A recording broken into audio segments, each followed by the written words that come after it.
Nah, oke, kembali lagi bersama saya di Movie A, dan kali ini saya ada informasi yang sangat menarik sekali untuk kita simak bersama atau untuk kita bahas bersama. Ini saya terlebih dahulu ada cuplikan Bang Adian Apitupulu ya. Ini masih dulu waktu dekat dengan Pak Jokowi, waktu masih menjadi juru bicaranya Pak Jokowi di berbagai televisi. Menurut saya ini sangat menggelegar sekali ya di ratusan mahasiswa di depannya di mata najwa. Ini sangat luar biasa sekali penyampaian Bang Adian terkait dengan bagaimana Pak Jokowi mengelola bangsa ini.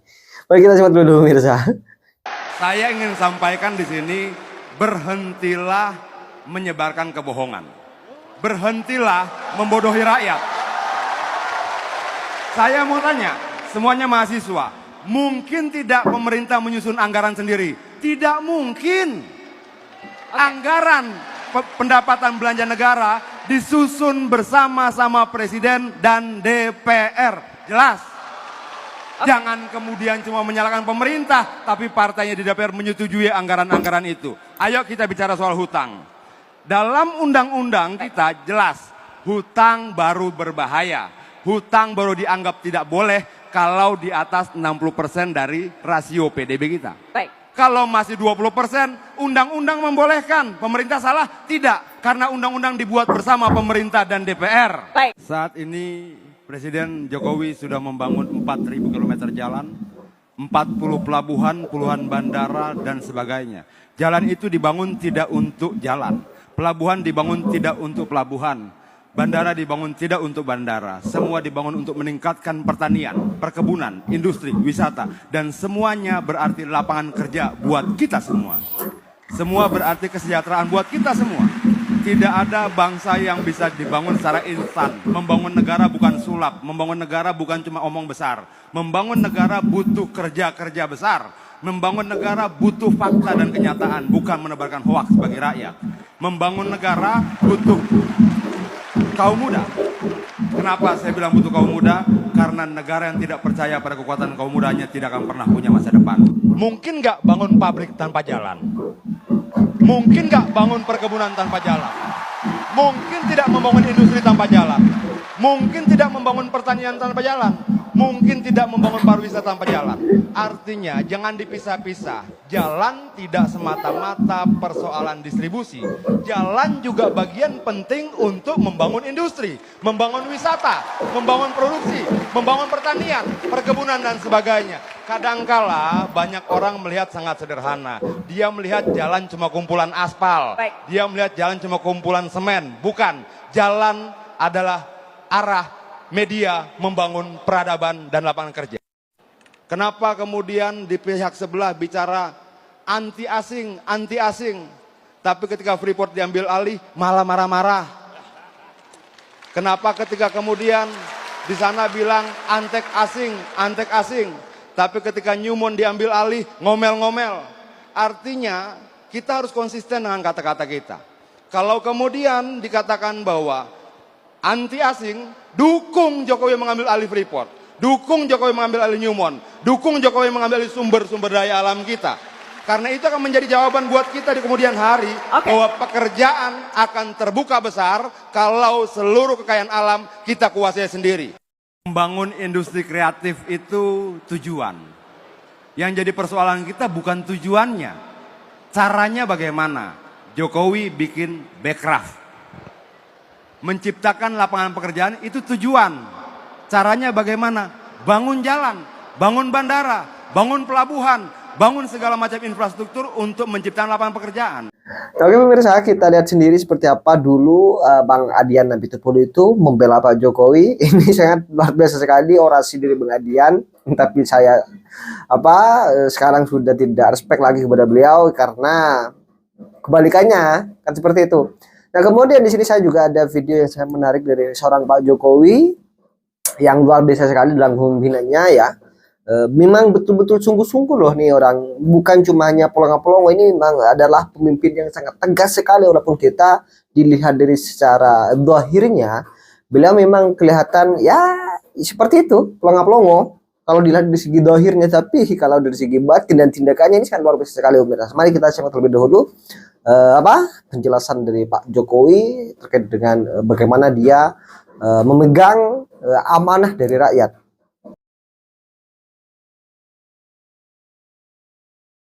Ini yang kami lakukan. Jadi 7 tahun yang lalu tepat melayani KTP kita seperti ini. Ini sudah 30 tahun itu tempat KTP seperti ini. Apa? Yang untuk tempat tunggu itu kursinya apa? Gembreng itu apa? Gembreng. Gembreng itu apa ya? Kursi seng ya. Kursi seng hanya satu seperti itu. Kemudian kalau ngurus KTP itu 3 minggu, 2 minggu tergantung amplopnya. Kalau mau cepat 50.000 ya bisa 2 minggu. Kalau mau 100.000 bisa seminggu. Tapi yang normal ya 3 minggu. Kemudian saya panggil programmer. Saya tanya, saya pengen KTP paling cepat berapa? Programmer mengatakan ke saya, bisa Pak Jokowi, 8 menit. Saya kaget juga, dari 3 minggu 8 menit. Nah, penduduk saya kan bingung semuanya. Enggak aja. Saya ngomong ke masyarakat, sekarang ngurus KTP 1 jam. Saya sampaikan seperti itu. Nah, saya kumpulkan, lurah, camat, kepala dinas saya kumpulkan. Mulai hari Senin, entry data, program sudah saya siapkan. Saya ngumpulin lurah, camat, sama kepala dinas. Ini ada 3 lurah, ada 1 camat, ada 1 kepala dinas. Wah, nggak mungkin Pak, di dalam rapat itu ngomong. Nggak mungkin Pak, masa 1 jam, paling nggak 3 hari Pak. Ada yang satunya, paling nggak 4 hari Pak. Yang 2, paling nggak 2 hari Pak. Ada sistem baru, ya kan? Birokrasi PNS nggak mau masuk ke sistem itu. Yang ngomong itu tadi, besoknya langsung saya copot. Langsung saya copot. Karena apa? Niat saja tidak punya, apalagi menjalankan sistem. Kalau saya gitu aja, gampang, nggak usah marah-marah, copot.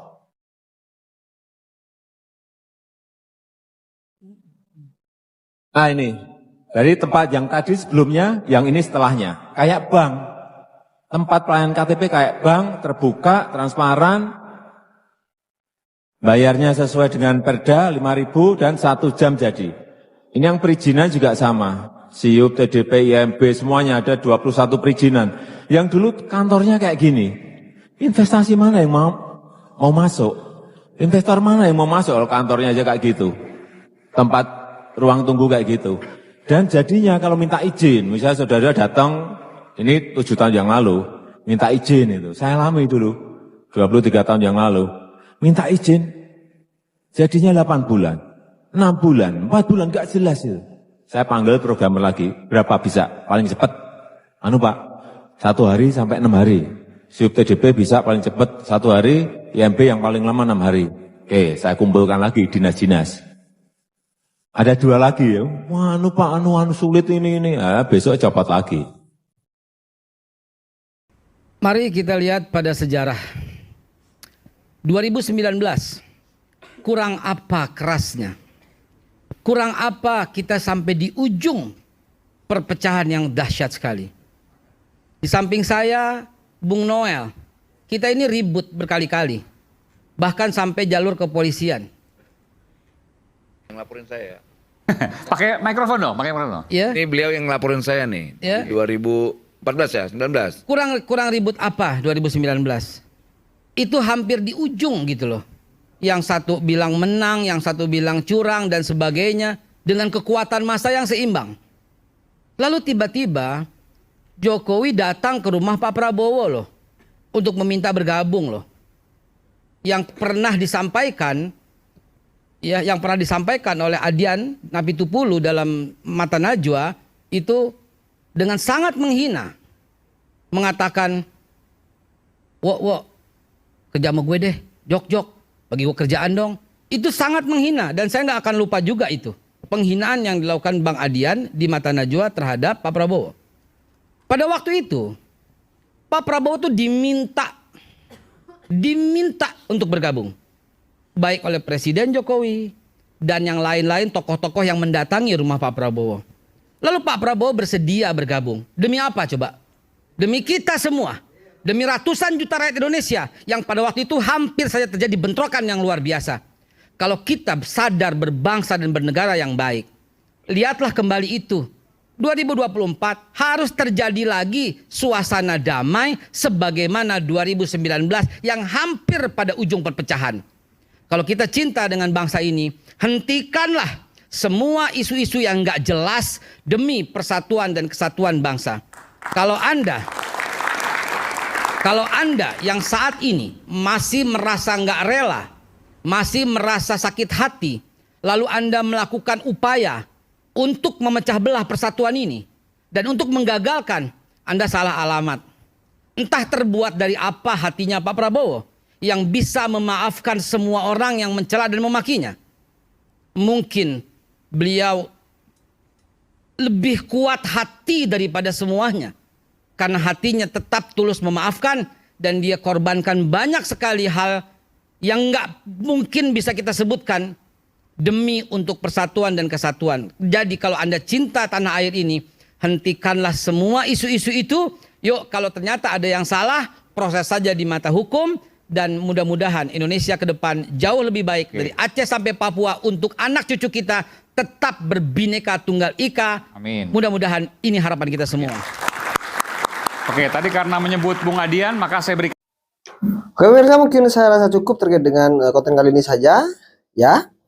Seperti biasa pemirsa, jangan lupa tekan tombol subscribe-nya biar kalian tidak ketinggalan informasi terbaru dari channel ini. Dan salam demokrasi dan salam NKRI.